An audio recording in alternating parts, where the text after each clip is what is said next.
રામનગર ગામ તો બહુ વાર આવ્યો છું અને શાકોત્સવે કર્યા છે ને ઉત્સવે કર્યા છે ને સરસ ગામ છે. આપણે બધા ગામ છે ને બધા સરસ છે, હરિભક્તો બધા સરસ છે અને દેવ પ્રત્યે નિષ્ઠાવાળા છે. હમણે લાલજીમાં જે વાત કરીને સાચી વાત, સરસ વાત. જો મહારાજે કીધું કે સુરવીરપણું ભાજી પલાવની છાયામાં દબાવવું નહીં, પણ એ ક્યારે થાય એ પ્રશ્ન છે. આપણે કંઈ એમને એમ કંઈ આમ બાયો ચડાવીને તો નીકળાય નહીં.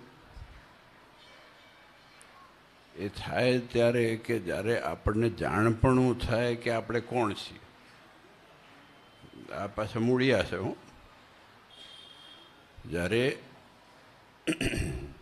આપણને કોણ મળ્યું છે, આપણે કોના દીકરા છીએ, આપણી પરંપરા કોણ છે, આપણા સિદ્ધાંતો કોણ છે, એટલા માટે આ શાસ્ત્રો છે. આ મહારાજ કોણ છે અને નાનદેવ કોણ છે, આ ઉમરા ઉપર બેસીને મહારાજે આંગળી આમ કરીને કીધું ને આમાં ને અમારામાં રતિમાત્ર ભેદ માનશો નહીં અને તમે ભાગશાળી છો. જો આ જ જગ્યાએ મહારાજે પૂનમે દર્શન કરવા આવવાની આજ્ઞા કરેલી છે. આ વાસ્તવિકતા છે. પ્રારંભ મંદિરનો થયો ને જ્યારે અહીંયા, પછી બધું ચાલુ થઈ ગયું. પણ બીજે પછી કોક જાય કે ભાઈ છોકરા દીકરા દીકરી આપો ને આ આપો ને ઓલું આપો. અહીંયા ભગવાનના સુખ માટે આવવાનું. મને એક જણે કોઈક વાર કહ્યું કે પૂનમ બાંધી છે. મેં કીધું બાંધી કેવી રીતે હોય? ક્યાંથી બાંધે? મન સ્વામી ટેલિફોન ચાલુ છે તમારો? એક જણે કીધું પૂનમ બાંધી છે. મેં કીધું કેવી રીતે બાંધી? નાડા છડીથી બાંધી, હાથકડીથી બાંધી. અઘરું કામ છે બાંધવું એ. અત્યારે કોઈને બંધાતા નથી. આપણું મગજ જ બંધાતું નથી ને. બંધાય? અત્યારે બેઠા છે તો રામનગર પહોંચી ગયા ને તમે. કોક બીજે ગયા ને કોક બીજે ગયા ને કોક બીજે ગયા. સુરતે પહોંચો ને રાજકોટે પહોંચો ને જીરાગઢે પહોંચો ને જામસરે પહોંચો ને ગમે ત્યાં પહોંચો. મન સ્વામી ફોનમાં પહોંચી ગયા. આપણે એમને કામ પાસે હોય ને, મેં એમને ભટકાડેલું છે બધું. એટલે મારા બધા ત્યાં જાય ફોન. એટલે પછી કોકે તો સાચવવું પડે ને. હું આમ કરીને બહુ સારું લાગુ? ના પાડો પણ તોય કરવું પડે છે. બોલો. વસ્તુ જો આપણા જાણપણાની વાત છે. આપણે કોણ છીએ? દુબળો ક્યારે માણસ પડે? જ્યારે પોષણ ઓછું થાય ત્યારે થાય ને. આજે પોષણ કોઈ પણ કારણે ઓછું થાય એટલે માણસ દુબળો પડે. એમ મન ક્યારે દુબળું પડે? કે જ્યારે જાણકારીનું અને વાસ્તવિકતાનું પોષણ ઓછું પડે. આપણા સંપ્રદાયમાં શું થઈ રહ્યું છે ના ખબર હોય એટલે કે હવે પહેલાં જેવું નથી રહ્યું, સારું નથી રહ્યું, જાઓ ને. અમે સ્વીકારીએ જ છે નથી રહ્યું. પહેલાં કરતાં બહુ સારું છે. પહેલાં કરતાં બહુ સારું છે. આજે વિચાર કરો કે આ દીકરા દીકરીઓ અને આટલા બધા જવાનિયાઓ અને વડીલો એના માર્ગદર્શન અને ગામડે ગામડે સત્સંગ થાય છે. અને કેટલા ગામડાઓ છે બાપમાં. એક દાડામાં બે બે ત્રણ ત્રણ કરીએ તો પૂરા થતા નથી. આ વાસ્તવિકતા કહું છું. અને આ વિદેશ ભ્રમણ કરો ને 4 પાટોત્સવ છે એક અઠવાડિયાની અંદર. 4 પાટોત્સવ. આજે ભગવાન પણ વસ્તુ એ છે કે આનંદ એ વસ્તુનો થાય કે આજે હરિભક્તો સંતો કે હરિભક્તો જે દેવને વળગીને રહેલા છે એમાં એ દેવ પ્રત્યેની ખુમારી આપણા નારાયણ દેવ દેશમાં જ છે. એટલે આનંદ થાય અને એટલા માટે બળ મળે અને એટલા માટે ઈચ્છા થાય જવાની. આમ ધગશ થાય આપણને. ફલાણો કાર્યક્રમ છે, ભલે ગમે તે હોય, તો એ જવાની ઈચ્છા થાય. અને તમારે બધાના મુખ આરવીને જોઈએ ને તો આમ થોડું મૂડાઈ જ જાય, હેડો નીકળીએ. ઘરે બેઠા ઘર કરતાં ગામ ભલું. ક્યાંક તો કોક ગામમાં ભગવાનના દર્શન થાય, હરિભક્તોના દર્શન થાય. બીજું શું કરવાનું શું છે આપણે? જ્યારે મોકો મળે ત્યારે જેટલું સત્સંગનું થાય ને એટલું થોડું કરી લેવું. થોડું આખો દાડા માળા ફેરવાનું નથી કહેતો હું. જ્યારે ઈચ્છા થાય, સંકલ્પ થાય ત્યારે બળવાન રાખીને કરી લેવું એને. અને એ જાણપણું જો થાય ને આપણે કોના છીએ ને કેવા છીએ, તો પછી આમ માણસ છે ને છાતી ફાડીને જ ચાલે. અને બનાવેલી છાતી ફાડેલી હોય ને એ ખોટી હાલે, એ થોડા દિવસ ચાલે. હમણાં સ્વામીએ બહુ સરસ વાત કરી કથામાં, જે વખતે વાત કરી ને પંક્તિભેદની વાત આવી. પંક્તિભેદ બહુ મોટું વસ્તુ છે. પંક્તિભેદની વાત આપણે સાંભળીએ ને બરાબર છે. બધું આ રોજનું થયું ને, આમાં તકલીફ જ આ છે. હમણાં વચ્ચે હું દર્શન કરું ત્યાં આરતી, તમે કંઈક આરતીની કડી બોલ્યા હતા ને. હવે આરતી રોજ ગઈએ છે એટલે કંઈ હળંગ જાય જ છે. આજે પૂનમે વિચાર કરો, આ અવસર કરુણા, એટલું ખાલી એક જ પંક્તિ બોલો તોય પૂરી ના કરાય, તો એનો મહિમા પૂરો થયો નથી. નેતિ નેતિ કરીને બધા ઋષિમુનિઓ ઊંધા વળી ગયા.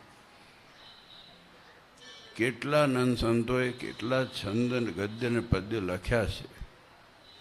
હવે શું ભાડીને લખ્યા હશે વિચાર કરો. એ ભગવાનમાં શું ભાડ્યું હશે? આપણે ખાલી એટલો વિચાર કરો. આ સુરવીરપણાની વાત છે ને, કે આ ભગવાનમાં શું ભાડ્યું હશે કે બધું મૂકીને અદ્ભુતાનંદ સ્વામી મીંઢણ બાંધ્યા હોય અને વિગેરે લખ્યું હોય અને હેંટા થઈ જાય. આપણે તો બે ફોન આવ્યા હોય તો ઊભા થઈએ નહીં, હમણાં મારે કામ બહુ છે. પણ વિચાર કરીએ કે એ નંદસંતોએ શું ભાડ્યું હશે ભગવાનમાં, કે એ હરિભક્તોએ શું ભાડ્યું હશે ભગવાનમાં, કે કંઈ કરવું પડ્યું નથી, થઈ ગયું છે. લખવું પડ્યું નથી, લખાઈ ગયું છે. કીર્તન ગાવું નથી પડ્યું, ગવાઈ ગયું છે. ભાડુતી નહોતા રાખ્યા મહારાજે કોઈને. આજે ભાડુતી રાખે, આજે ભાડુતી રાખે. હું વાજિંદ્રું લઈને ભાડુતી આવી જાય, આમ tin tin tin tin tin tin કરીને, અને પછી ગાય ને બધું. આ બધું જો દુનિયામાં કેવું બધું ચાલે છે. આપણે કેવા સુખ્યા છે. હમણાં જ મેં કંઈક વાત કરી હતી રસ્તામાં, અમે ગયા હતા ક્યાંક. તારે દુનિયાની અંદર તો ખોઈ જઈએ એવું છે. પંક્તિભેદનું વસ્તુ એટલી છે કે આ આપણો જે સત્સંગ છે ને, એમાં એકબીજા પ્રત્યે, કોઈના પ્રત્યે નાનપ કે મોટપ રાખવી નહીં, સમાનતા રાખવી, ગુણબુદ્ધિ રાખવી. પંક્તિમાં બેઠા હોય ને હરખા જ બેઠા હોય, પછી રોટલી મળે તો રોટલી જ મળે, શાક મળે શાક જ મળે. એ જીવનની અંદર, એ બુદ્ધિની અંદર એની અસર છે.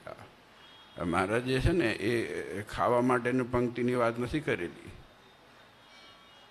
એ આપણે મનના પંક્તિની વાત કરેલી છે. મનમાં જો ભેદ પડ્યો તો ઘરમાં ભેદ પડશે. ઘરમાં ભેદ પડે તો સમાજમાં દિવાલો બધી કેટલી થશે, તિરાડો આવશે. આ બધું આપણા માટે જ છે ને. કોના માટે છે તમે મને કહો? ચાલો, મહારાજે કીધું કોના માટે કીધું? તમારા મારા માટે જ કીધું ને. નહીં તો મહારાજને શું ટાઈમ પાસ કરવા માટે કીધું હોય? આપણે ઓલું ટીવી આમ કરીને આમ ફેરવો એવું કર્યું હશે? ભગવાનને પડી હતી આપણી, અમારો આશ્રિત આવું આવું આવું. પંક્તિભેદ, એકબીજા પ્રત્યેનો ગુણ લઈ અને સચોટપણે, જે ભગવાનનો ભક્ત હોય એનો ગુણ અવગુણ તો બધામાં હોય છે, પણ ક્યાંય અવગુણ જોયા વિના ભગવાનનો ભક્ત હોય ને એનો ગુણ લેવાની વાત કરેલી છે મહારાજે. એની પંક્તિભેદનું જો એક સીમા લાવો ને તમે માનસિક, તો એ આવે છે. અને એના પછી મહારાજ પાસે બીજો બહુ સરસ એમાં ને એમાં એનો જ વિરોધાભાસી એક વસ્તુ છે, ખૂણીઓ સત્સંગ કરવો નહીં. આ બે વસ્તુ જરૂરી છે. પંક્તિથી બહાર બેસીને જો પંક્તિ એટલે આપણે જમવાની ગણો ચાલો, અને પછી 3 જણ જુદા બેઠા હોય તો એટલે કોક ઓટલા તોડીને કોકના ગોટલા તોડતા હોય તો એને ખૂણીઓ સત્સંગ કહેવાય. એવું શું છે કે તમારે ખૂણામાં જવું પડે ને શાંતિથી આમ કૂચપૂચ કરવું પડે?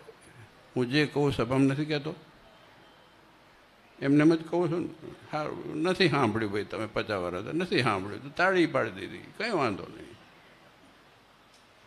અને સાંભળે ના સાંભળે કંઈ નહીં. ભગવાન જો મૂળ ભગવાનના વચન છે, ભગવાનના વચનમાં મારે રહેવાનું છે, સંતોન રહેવાનું, તમારે રહેવાનું છે.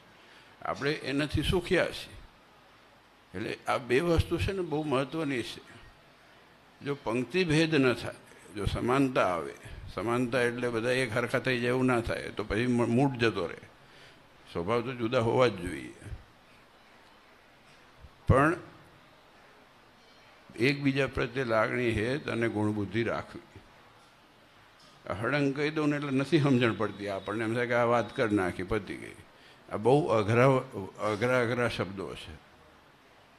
એને એક શબ્દો ઉપર તો તમે 50 દાડા સુધી વાત કરો ને તો પૂરું ના થાય. અને ખૂણીઓ સત્સંગ એ આ દુનિયાના બધાએ સંપ્રદાયની ઘોર ખોદી છે. આપણે એ વાત નથી કહેતો, મહારાજે તો જીવંત કરીને દેખાડ્યું કે મહારાજ વખતે સત્સંગ નહોતો થતો એમ નહીં, જાગૃત કર્યો. જેટલું ઓલવાઈ ગયું હતું ને એ પાછું પ્રગટાવ્યું. જે ક્ષીણ થઈ ગયું હતું, જે શેપક થઈ ગયું હતું, એને પાછું એને મેઇન સ્ટ્રીમમાં લાવ્યા મહારાજ. કે જો મૂળિયા ભૂલશો તો બધું ભૂલી જશો. આ ગામડે શું કરાજી, રામનગર શું કરવા આવીએ છીએ અમે શું મળે? પણ ના, ગામડું છે ને જીવન દોરી છે. નહીં તો આમ પગ ઉપર પગ ચડાવીને સોફામાં ના બેસી રહીએ, ફોટા પડાવડાવીએ આમ ના. એ ગામડામાં જવાથી છે ને લોહી વધે છે મારું. આ સાચું કહું છું. એટલે તાળી પડાવ નથી કહેતો, હું સિરિયસલી કહું છું. ભલે 10 મિનિટ ગયા હોય ને તો આમ એ પ્રેમને લાગણી જોઈએ ને તો આમ એમ થાય કે આ બધું સાર્થક છે. 10 કલાક લાંબા થયા હોય ને તો એ સાર્થક છે. આ હેતને લાગણીને પ્રેમ મહારાજે આપણને શીખવાડ્યો છે, પરંપરામાં આપેલો છે.